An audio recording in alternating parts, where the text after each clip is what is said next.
Hello and welcome back to this series on neural networks for the purposes of the digital humanities, or DH. Now, in the last few videos, we've been looking at different types of neural networks, what TensorFlow and Keras are, and why they're particularly good frameworks for humanists to use as an introductory framework for creating and implementing neural networks. In this video, we're going to start part 2 of this series, which is text classification. We're going to look at a couple different problems, including binary text classification and multi-class text classification. And I believe I'm going to be adding a second type of binary text classification before we get to multi-class, because I want to also address something else other than just classifying a particular text as being one author or another. I also want to start introducing you all to how to do sentiment analysis in Keras and TensorFlow. And that's a binary text classification problem. I think it might be useful for real DH projects. So we're going to probably add something in here between 11E and 12A.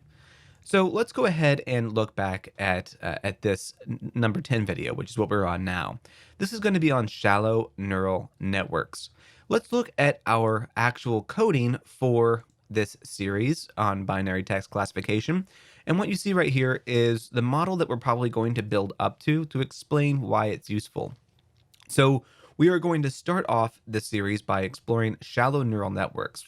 Now, there is a lot of debate in the academic community about what is better, a shallow neural network or a deep neural network. If you remember from an earlier video, I spoke about how these two differed and the number of layers that they had. All neural networks have an input layer, and all neural networks have an output layer. What makes a shallow and a deep neural network different is the number of hidden layers between these two.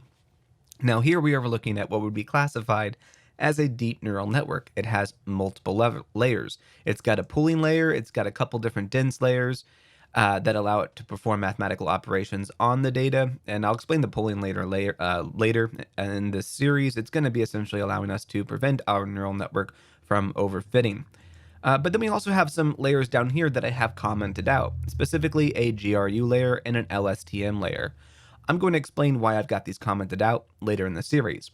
So why am I talking about shallow neural networks? The reason is because shallow neural networks are very useful for as a starting point for analyzing a problem. I oftentimes will start off with a shallow neural network with a large number of neurons, and then which has typically a high computational power, and then add layers and adjust the neurons and the different activation functions as I'm trying to solve the problem and as I'm monitoring the training and the testing. This is a very easy way to kind of adjust your architecture very easily before you start implementing a more formal for loop structure, which will go through and change all these hyperparameters, which is what they're called, in much finer detail over the course of many different iterations so that you can monitor the results and actually make large-scale changes to your neural network architecture. So let's take a basic look at what a neural network, shallow neural network, might actually look like. So it would look something like this. Let me comment these out. And in this scenario, we've got an input layer, which is an embedding layer. So if you're working with text, an embedding layer is typically going to have two arguments. You can have a lot more in Keras, but typically you're going to have at least two. The first argument, the parameter, is going to be the input of the breadth of the words that are being used. In other words, this is going to be all the different possible words, the numerical values that could possibly exist in your data set. So I have for this series 15,000 because I believe we have 10,000 in our data set. The output is going to be that vectorized higher dimensional space. So how many parameters is your neural network going to kind of update and understand all these 15,000 words in? And here I've got 25, which I have seen for this particular problem has had pretty good results. Now, what this layer is doing is it's taking all of the numerical data that we input into the neural network, and it's actually going to be performing mathematical operations on it and moving the data into closer hierarchical space. And what this allows for the neural network to do is to learn not the meaning of words, but the words used in relation to other words. And it's going to be putting this data into 25 dimensions. Now, when we think about dimensions as humans, We typically think of it as, a dot, a line, a cube, a tesseract. So 4 dimensions. We think of these things as dimensions as, depth and space, time, all these other things. When we talk about dimensions in data science, and we talk about dimensions in neural networks, we're not talking about dimensions in that sense. What we are talking about are the parameters or the attributes of a word. So let's think about the word apple. Now, an apple might have several different attributes. It might have the color red. It might have the size medium, let's just say, for fruits. It might have the category to which it belongs, a fruit. These are 3 different dimensions or 3 different categories or parameters or attributes of that word. This is kind of how word embedding works. And I'm going to show you a couple images to demonstrate this. This is the common example that is used throughout the word embedding. It's kind of the hello world of word embedding, is this case of woman and queen. When you perform word embedding, a neural network is placing words that appear frequently together or tend to have similar meanings closer together, and it's adjusting their numerical value. So here we see a large chart of all the different words that might exist. We see woman, we see queen.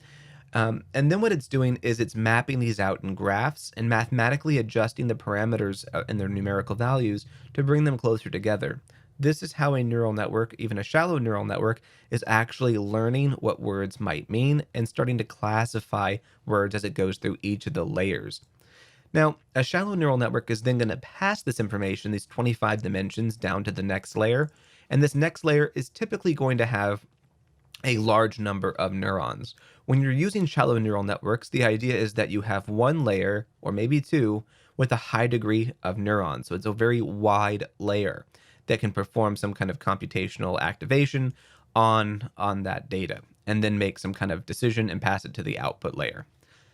The reason why scholars tend to move away from shallow neural networks is because the computational power to solve this problem can be reduced and have better results if we were to, let's say, change this so that we've got 2 smaller layers that are able to actually learn different features of the data more effectively. So we can reduce the computational power or have similar computational power and have better results. So why am I spending this time talking about shallow neural networks?